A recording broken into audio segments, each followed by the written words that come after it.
বলছেন যে সংসদ তো সব তেল আছে সংসদে, বাইরে তেল নাই। এটা গণতান্ত্রিক অধিকার, তিনি বলেছেন, পত্রিকায় আসছে, আমরা পড়ি। নোটিশ গৃহীত হলে মাননীয় মন্ত্রী তার প্রেক্ষিতে একটা বিবৃতি দিবেন এবং একটা সম্পর্ক প্রশ্ন করা যায়, অথবা 68 বিধি অনুসারে আপনি যদি অ্যালাউ করেন জরুরি জনগুরুত্বপূর্ণ বিষয়ে সংক্ষিপ্ত আলোচনা, আপনি দেখবেন ওখানে আপনি ইচ্ছা করলে অ্যালাউ করতে পারবেন। তবে কয়েকজন সদস্যকেও আপনি ইচ্ছা করলে সেটা সময় নির্ধারণ ডিস্ট্রিবিউট করতে পারবেন এবং তিনি তার প্রস্তাবটা উত্থাপন করবেন। প্রেসিডেন্টের ভাষণের উপরে বক্তব্য অব্যাহত আছে, এটা থাকবে, এটা চলবে। এ নিয়ে মাননীয় চিফ হুইপও আমাদের সাথে কথা বলেছেন, রাস্তা ওইটাও বের হবে, সমস্যা নাই। কিন্তু এই বিষয়টাকে আমরা আরও দুই একবার নোটিশে আনার চেষ্টা করেছি, 71 বিধিতে সুযোগ দেওয়া হয়নি। এখনও যদি এইভাবে পাশ কাটিয়ে যাওয়া হয় তাহলে জনগণের কথা কি এখানে আমরা সবাই মিলে আলোচনা করতে পারবো না? আমরা কি একটু সুযোগ সৃষ্টি করব না সবাই মিলে, যে এই সমস্যার সমাধানটা কিভাবে করা যায়?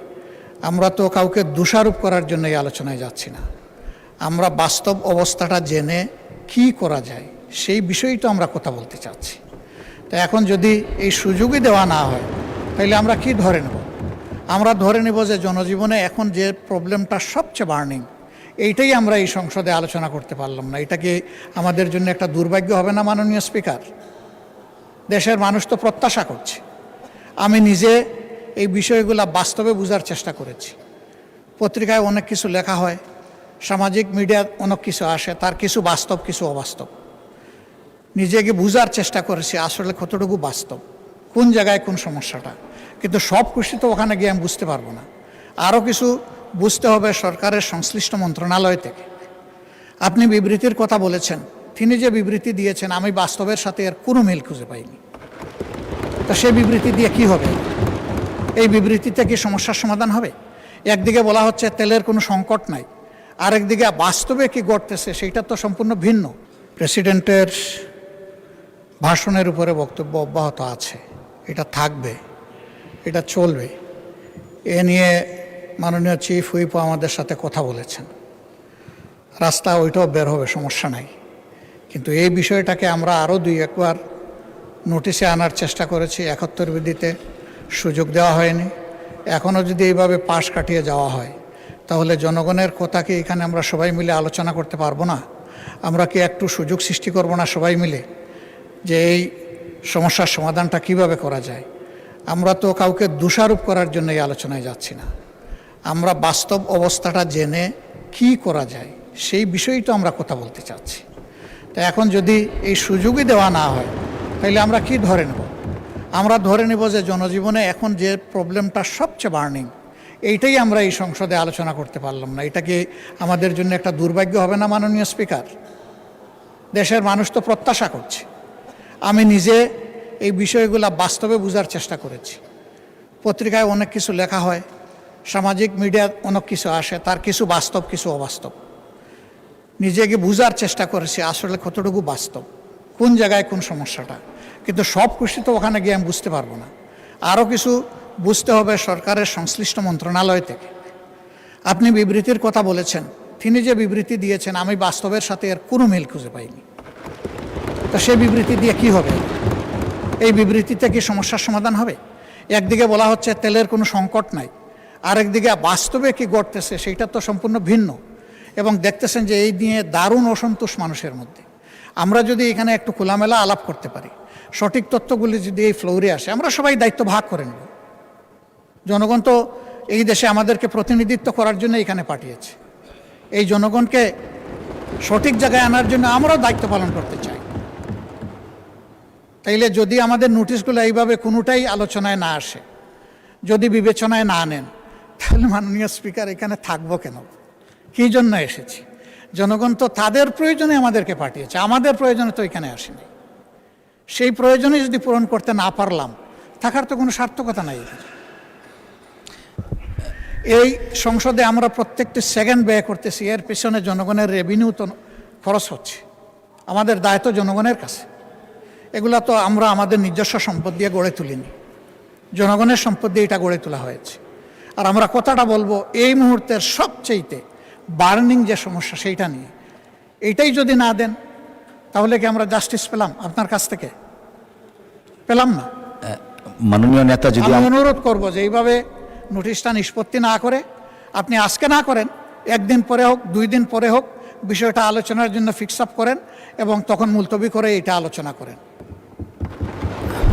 মাননীয় বিরোধী দলীয় নেতা, আপনাকে অসংখ্য ধন্যবাদ। মাননীয় স্বরাষ্ট্রমন্ত্রীকে এই বিষয়ে কিছু বলতে চাচ্ছেন? মাননীয় স্বরাষ্ট্রমন্ত্রীকে একটু দেখি। জি, আপনাকে অনেক ধন্যবাদ মাননীয় স্পিকার।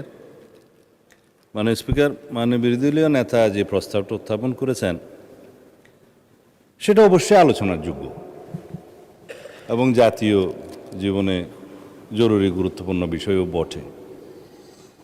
আপনি তো আলোচনার বিষয়টা নাকচ করেননি, আপনি সিদ্ধান্ত দিয়েছেন মাননীয় বিরোধী দলীয় নেতাকে অন্যভাবে বিকল্প প্রস্তাব দিয়েছেন যে এটা সংসদের অধিবেশন মুলতবি না করে অন্য কোনোভাবে আলোচনার সুযোগ আছে অন্য কোনো বিধিতে। যেমন আপনি বলেছেন 300 বিধিতে মাননীয় মন্ত্রী বিবৃতি দিয়েছেন এবং এই বিষয়ে কোনো না কোনো দিন বিভিন্ন বিধিতে আলোচনাও হচ্ছে। কিন্তু যেহেতু মাননীয় বিরোধী দলীয় নেতা এই মুলতবি প্রস্তাবটা এনেছেন, এটা আপনি গুরুত্ব দিয়ে তার প্রস্তাবটা আপনি রিড আউট করেছেন।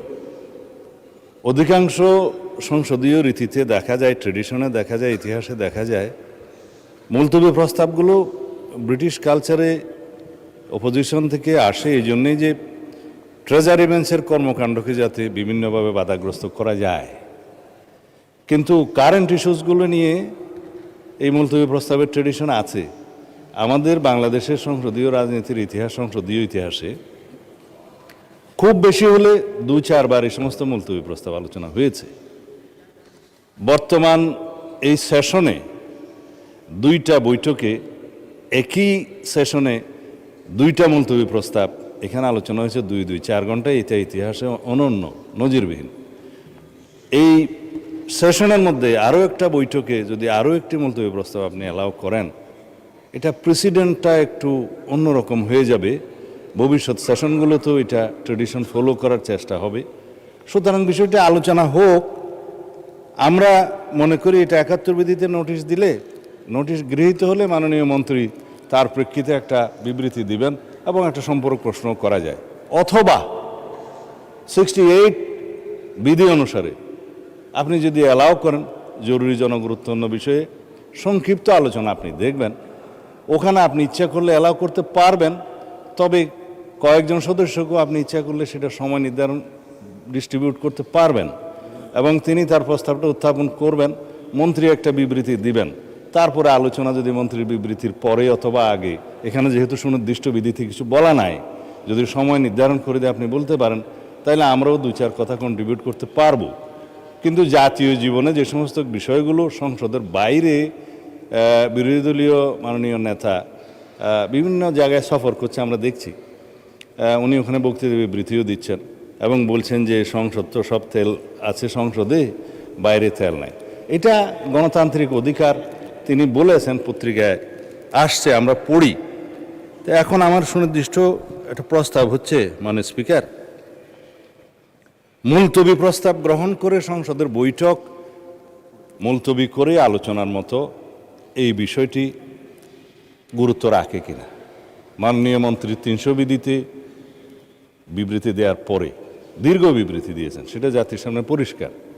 এবং আমাদের দেশে জ্বালানি তেল এবং গ্যাসের কোনো সংকট নেই, সেটা আমরা পরিসংখ্যান দিয়ে আমরা দেখিয়েছি, মাননীয় মন্ত্রী দেখিয়েছেন।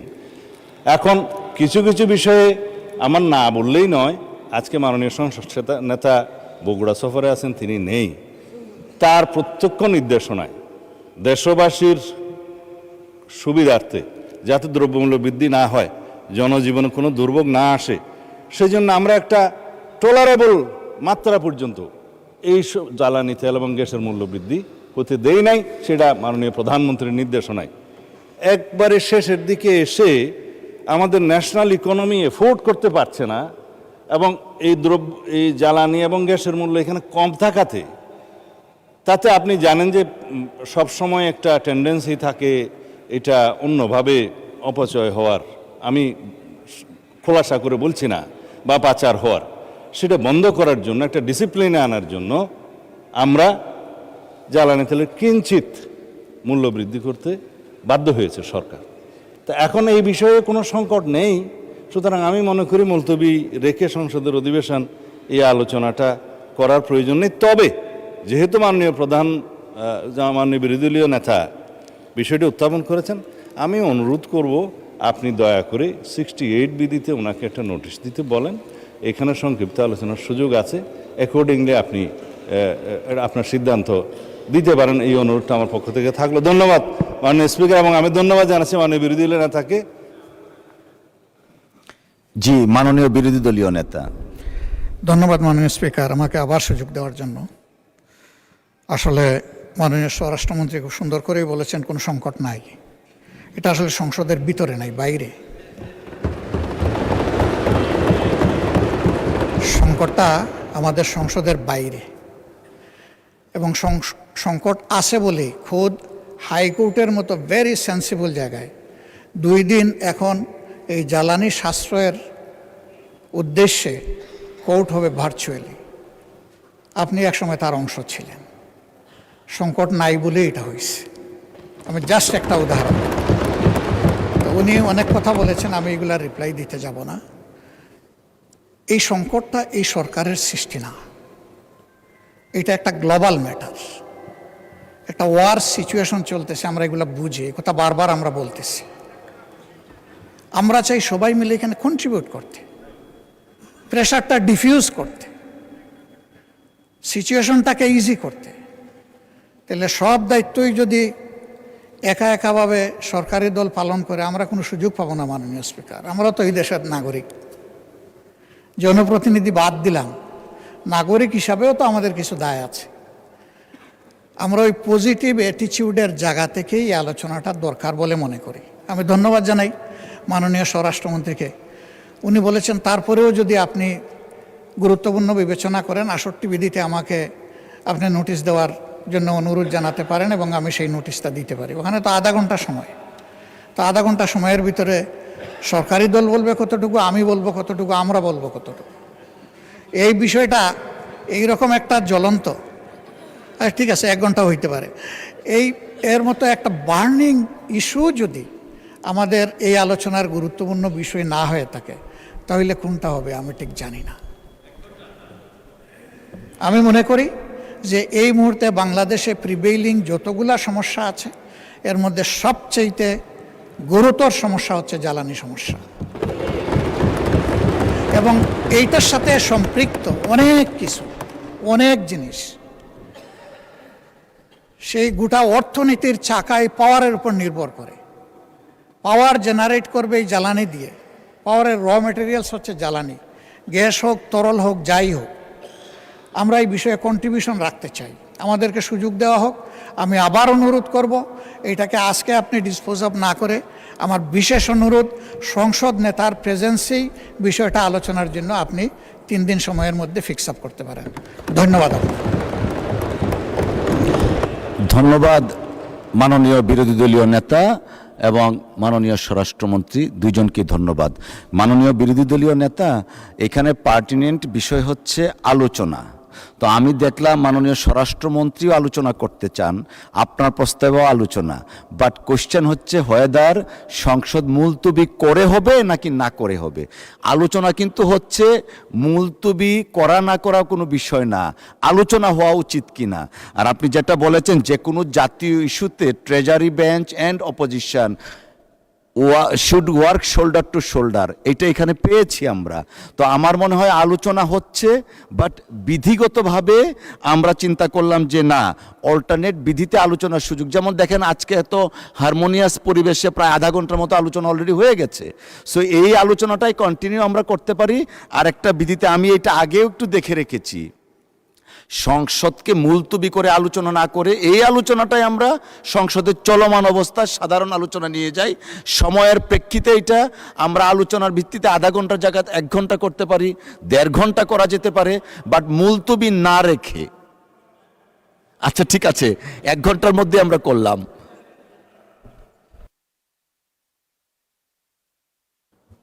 জি মাননীয় বিরোধী দলীয় নেতা। ফুল ফুটুক, জি আপনার বুলিতে চন্দন ফুল ফুটুক। আপনি শেষে বলেছেন 1.5 ঘন্টা, আমি মেনে নিলাম যে মাননীয় বিরোধী দলের নেতা, আপনারটাই কবুল, আপনি মেনে নিলাম। মেনে নিয়ে আমরা ইনশাল্লাহ কালকে নোটিশ দিব, আপনি আমাদেরকে সুযোগ করে দিবেন, তবে সংসদ নেতার প্রেজেন্সে আমরা এই আলোচনাটা করতে চাই। ধন্যবাদ আপনাকে। আচ্ছা, মাননীয় বিদ্যুৎ প্রতিমন্ত্রী, মাননীয় স্বরাষ্ট্রমন্ত্রীকে একটু শুনি। জি জি জি। মানে স্পিকার, আপনার স্লিপ অফ টাং হয়েছে আমি বুঝি। 60 মাননীয় স্বরাষ্ট্রমন্ত্রী স্লিপ অফ টাং না, 68 কথার কথা এসছে আর কি 1.5 ঘন্টা ওইরকম। বিধিতে সংসদের কাজ শেষ হওয়ার 1 ঘন্টা পূর্বে এবং আলোচনাটা 1 ঘন্টার জন্য হবে এরকম বলা আছে। এরপরের সাবসেকশনে আপনি গেলে কোনো সদস্যকে আপনি আহ্বান করবেন, সময় নির্ধারণ করবেন, একটু বলা আছে। তা এখন মাননীয় বিরোধী দলীয় নেতা এখন আপনাকে বিধি ভায়োলেট করার জন্য বলতেছে এইরকম বিধি তো বাম। সেই জন্য আপনি 68-এ যদি মাননীয় বিরোধী দলীয় নেতাকে অনুরোধ করেন, উনি নোটিশটা আবার যদি দেন, অবশ্যই এটা মাননীয় সংসদ নেতার উপস্থিতিতে আলোচনা হবে। আমরা তো এগ্রিড, কিন্তু ওই যে বিধি বাম করবেন না 1 ঘন্টা থেকে। ধন্যবাদ মাননীয় স্বরাষ্ট্রমন্ত্রী বসু। ধন্যবাদ মাননীয় বিরোধী দলীয় নেতা। জি, সুন্দর করে কথা বলার পরেও কি মন গলাইতে পারলাম না? আর কোন ভাষায় বললে মন গলবে মাননীয় স্পিকার? ঠিক আছে, আপনি যেটা সর্বোত্তম মনে করেন সেইটাই আমরা আশা করব। আপনার উপর ভার ছেড়ে দিলাম, তবে আমরা অর্থবহ আলোচনা করতে চাই। ধন্যবাদ আপনাকে। অসংখ্য ধন্যবাদ মাননীয় বিরোধী দলীয় নেতা। আমরা আধা ঘন্টার মতো আলোচনা অলরেডি হয়ে গেছে, আপনি দয়া করে নোটিশটা দেন, আমরা পরবর্তী কার্যকর পদক্ষেপ নিব। না না না, এটা এমনি বললাম আর কি। আপনি দয়া করে নোটিশটা দেন, অর্থবহ আলোচনার জন্য যা করণীয় মহান সংসদ তাই করবে। অসংখ্য ধন্যবাদ। ধন্যবাদ দুজনকেই। মাননীয় বিদ্যুৎ প্রতিমন্ত্রী, আপনার তো বোধহয় বক্তব্য রাখার আর দরকার নেই, আলোচনা যেহেতু হতে যাচ্ছে। অসংখ্য ধন্যবাদ। ধন্যবাদ সবাইকে।